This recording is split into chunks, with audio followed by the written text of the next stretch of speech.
Okay, Daddy, I'm with Charles we're talking about the second annual Bruiser Brody Cup in Tampa Bay WrestleMania weekend.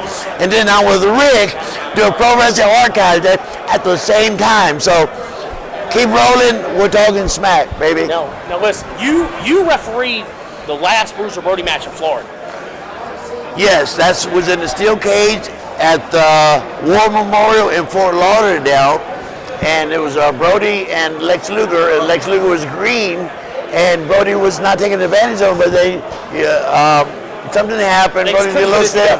Exactly. It was a bad booking, actually, because the promoter, which was Duke and Dusty and all them, they weren't even there at the show, because it was, so nobody talked to Brody, said, hey, take it easy on the kid, have a good match, this is our star. I watched it recently. And Brody and Lex Luger he was getting hand-picked opponents because they were teaching him. He was already an athlete, played football and all that shit, had the fucking body, real dope body.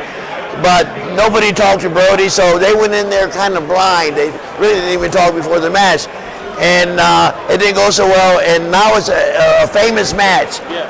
The questions I get all the time in wrestling, when I do these fan fests and stuff like this, is, oh, tell me about the Lex Luger Brody match in the cage. Tell me about the time you got your ass beat by Beulah.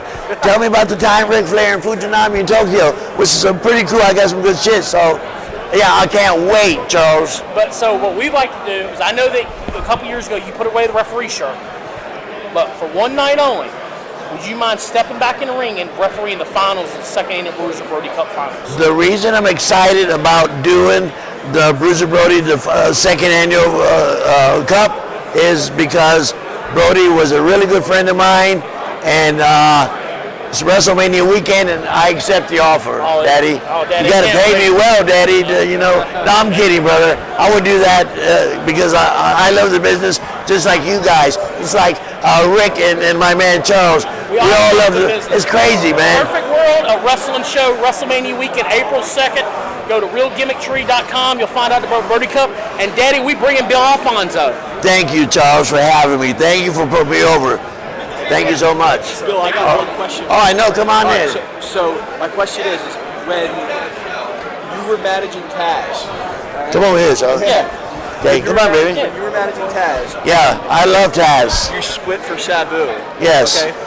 Do you think that there could have been more done with you and Taz together? I thought it went over. Yeah. Of course, there could have been more, but I don't. At that point, I don't. It was okay how it unfolded because Taz really didn't need me no more.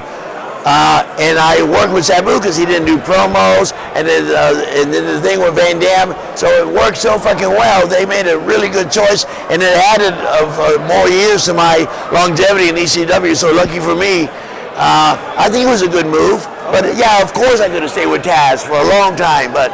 I didn't see it coming at all. No, that's the thing. Nobody seen it coming, so that was pretty fucking cool. You know, yeah. It was our first pay-per-view, barely legal. Yep. We, you know what I mean? Yeah. It was pretty cool. It was totally shocking. I mean, because you guys had the color coordinated and everything. Yeah, we were good together because Taz got over at the same time I did. Taz had like 4 or 5 different characters.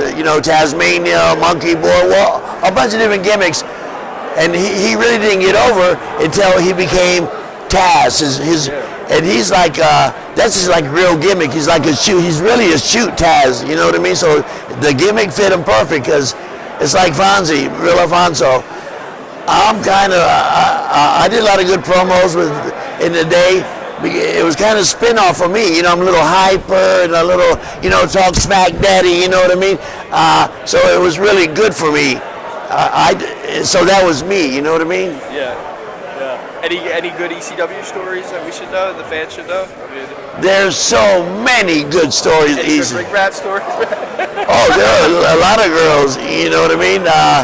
But I don't want to embarrass nobody, especially myself, baby, but I'll tell you this. All the big fat blondes love Bill Alphonso. I had them.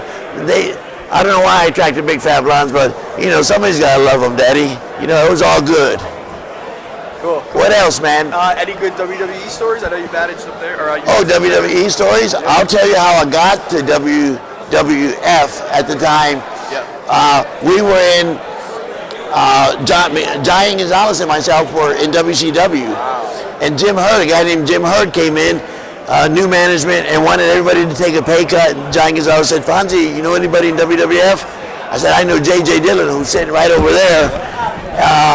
He said, call him up, because I don't want to take a pay cut. So I called J.J. up, and I said, J.J., he was assistant booker to Vince McMahon. It was Vince's right-hand man. I said, JJ, this is what's happening. They want us to take a pay cut in WCW. We're making X amount of dollars. We're a package deal, me and Giant Gonzalez. And JJ says, well, I don't know if Vince is interested. Let me run it by him, and we'll give you a call. So 20 minutes later, the phone rings. It's JJ. He says, Fonzie, Vince loves the idea. When can you fly up? I said, tomorrow. JJ flew us up. We went to Vince's house, me and Giant Gonzalez. Signed a contract. They gave him a huge signing bonus, put me to work right away. J.J. Dillon said, Fonzie, you're here, you're there, you're in MSG. I said, MSG, where the fuck's that? Because I had been in WCW, Florida. I didn't know Madison Square Gardens. That was initial. So I was fucking blown away. My first show in WWF, I was on the first Monday Night Raw too, was Madison Square Gardens. Was very flattering. Thank you, Vince McMahon. I love Vince. What was that, like 92, 93? That was right at 92-ish, and because I did WrestleMania 9 at Caesar's Palace. Yeah, yep. Hey, I got to get back because the promoters pay me big money to sign autographs, and he's calling me, where the fuck you at, Fonzie? You over here doing promos, and I'm paying you? So I got to be cool. All right, thank you so much. Wrap it up, Daddy. Thank you, Rick. Thank you, Charles, for having me, Daddy. I can't wait to see you guys in Florida, WrestleMania weekend, for Charles of the Bruiser Brody fucking Cup, second one. And anytime you guys want me to say hello to you guys, I love it. Oh, Bill Fonzi, Alphonso social media. I got some dope-ass pictures on my Facebook. Check them out.